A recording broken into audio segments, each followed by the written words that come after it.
In the name of Allah, the most compassionate, most merciful. The revelation of this book is from Allah, the Almighty, All-Wise. Indeed, we have sent down the book to you, O Prophet, in truth. So worship Allah alone, being sincerely devoted to Him. Indeed, sincere devotion is due only to Allah. As for those who take other lords besides Him, saying, "We worship them only, so they may bring us closer to Allah," surely Allah will judge between all regarding what they differed about. Allah certainly does not guide whoever persists in lying and disbelief.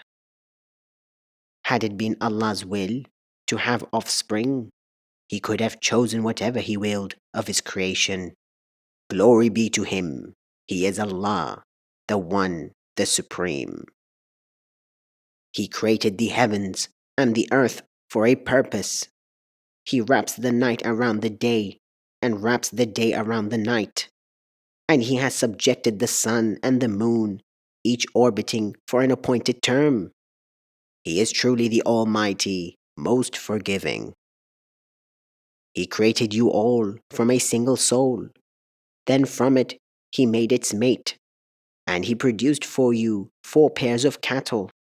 He creates you in the wombs of your mothers, in stages, one development after another, in 3 layers of darkness.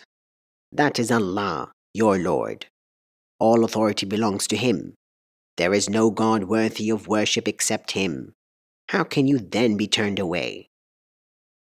If you disbelieve, then know that Allah is truly not in need of you, nor does He approve of disbelief from His servants. But if you become grateful through faith, He will appreciate that from you. No soul burdened with sin will bear the burden of another. Then to your Lord is your return, and He will inform you of what you used to do. He certainly knows best what is hidden in the heart. When one is touched with hardship, they cry out to their Lord, turning to Him alone. But as soon as He showers them with blessings from Him, they totally forget the one they had cried to earlier and set up equals to Allah to mislead others from His way. Say, O Prophet, enjoy your disbelief for a little while. You will certainly be one of the inmates of the fire. Are they better, or those who worship their Lord devotedly in the hours of the night, prostrating and standing, fearing the hereafter, and hoping for the mercy of their Lord? Say, O Prophet, are those who know equal to those who do not know? None will be mindful of this, except people of reason. Say, O Prophet, that Allah says, O my servants who believe, be mindful of your Lord. Those who do good in this world will have a good reward. And Allah's earth is spacious. Only those who endure patiently will be given their reward without limit. Say, I am commanded to worship Allah, being sincerely devoted to Him alone. And I am commanded to be the first of those who submit to His will. Say, I truly fear, if I were to disobey my Lord, the torment of a tremendous day. Say, it is only Allah that I worship, being sincere in my devotion to Him.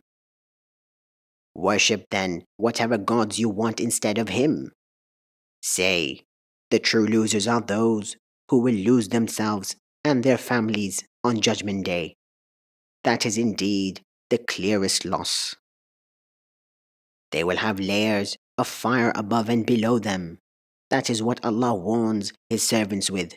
So fear me, O my servants. And those who shun the worship of false gods, turning to Allah alone, will have good news. So give good news to my servants, O Prophet. Those who listen to what is said and follow the best of it, these are the ones rightly guided by Allah, and these are truly the people of reason. What about those against whom the decree of torment has been justified?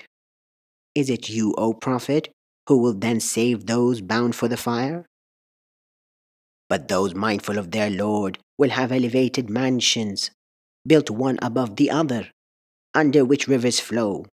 That is the promise of Allah, and Allah never fails in His promise.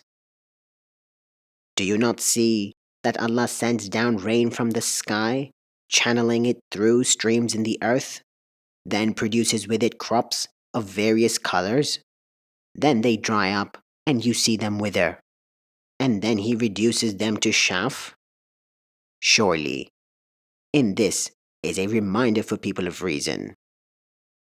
Can the misguided be like those whose hearts Allah has opened to Islam, so they are enlightened by their Lord?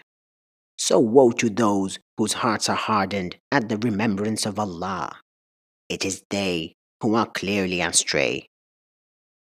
It is Allah who has sent down the best message, a book of perfect consistency and repeated lessons, which causes the skin and hearts of those who fear their Lord to tremble. Then their skin and hearts soften at the mention of the mercy of Allah, that is the guidance of Allah, through which He guides whoever He wills. But whoever Allah leaves to stray will be left with no guide. Are those who will only have their bare faces to shield themselves from the awful torment on Judgment Day better than those in paradise? It will then be said to the wrongdoers, reap what you sowed. Those before them also rejected the truth. Then the torment came upon them from where they least expected. So Allah made them taste humiliation in this worldly life. But far worse is the punishment of the hereafter, if only they knew. We have certainly set forth every kind of lesson for people in this Quran, so perhaps they will be mindful. It is a Quran revealed in Arabic without any crookedness, so perhaps they will be conscious of Allah. Allah sets forth the parable of a slave owned by several quarrelsome masters, and a slave owned by only one master. Are they equal in condition? Praise be to Allah. In fact, most of them do not know. You, O Prophet, will certainly die, and they will die too. Then on the day of judgment, you will all settle your dispute before your Lord. Who then does more wrong than those who lie about Allah and reject the truth after it has reached them? Is hell not a fitting home for the disbelievers? And the one who has brought the truth and those who embrace it, it is they who are the righteous. They will have whatever they desire with their Lord. That is the reward of the good doers. As such, Allah will absolve them of even the worst of what they did and reward them according to the best of what they used to do. Is Allah not sufficient for His servant? Yet they threaten you with other powerless gods besides Him. Whoever Allah leaves to stray will be left with no guide. And whoever Allah guides, none can lead astray. Is Allah not Almighty, capable of punishment? If you ask them, O Prophet, who created the heavens and the earth, they will certainly say Allah. Ask them, consider then whatever idols you invoke besides Allah. If it was Allah's will to harm me, could they undo that harm? Or if He willed some mercy for me, could they withhold His mercy? Say, Allah is sufficient for me. In Him alone the faithful put their trust.